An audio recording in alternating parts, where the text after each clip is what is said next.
سابق سینیٹر مشتاق احمد خان کو اسرائیلی قید سے رہا کر دیا گیا ہے۔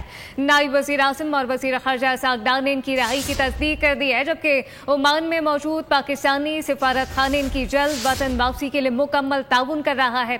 رہائی کے بعد مشتاق احمد کو عمان منتقل کیا گیا ہے، جبکہ مشتاق احمد خان کو اسرائیلی فورسز نے غزہ کے لیے امداد لے جانے والے بحری قافلے گلوبل سموتھ فلاٹیلا سے دیگر افراد کے ہمراہ گرفتار کیا تھا۔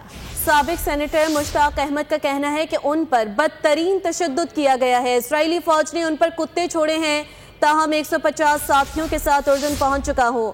5-6 دن اسرائیل کی جیل میں رہنے کے بعد رہائی مل چکی ہے۔ ہم اس ناکہ بندی کو توڑیں گے، مزاحمت جاری رہے گی، پاکستان آ کر تفصیلات بتاؤں گا۔ غزہ کی آزادی تک ہماری جدوجہد جاری رہے گی۔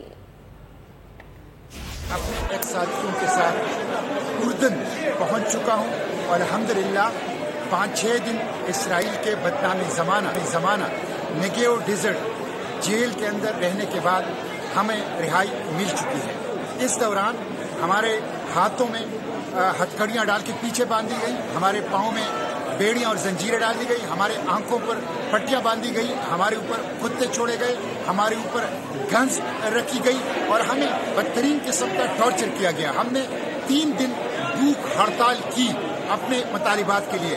نو access to air, no access to drinking water, no access to medication, no access to life, اور کسی قسم کی چیز تک ہمیں رسائی نہیں تھی۔ ایک بدنامی زمانہ جیل تھا، لیکن الحمدللہ ہم رہا ہو چکے ہیں اور فلسطین کی آزادی کی جدوجہد جاری رہے گی۔ اس ناکہ بندی کو ہم توڑیں گے، بار بار اس کے لیے جائیں گے، غزہ کو بچانے کے لیے کوشش کریں گے، اور جو جینوسائیڈ کے مجرم ہیں ان مجرموں کو کیفر کردار تک پہنچائیں گے انشاءاللہ۔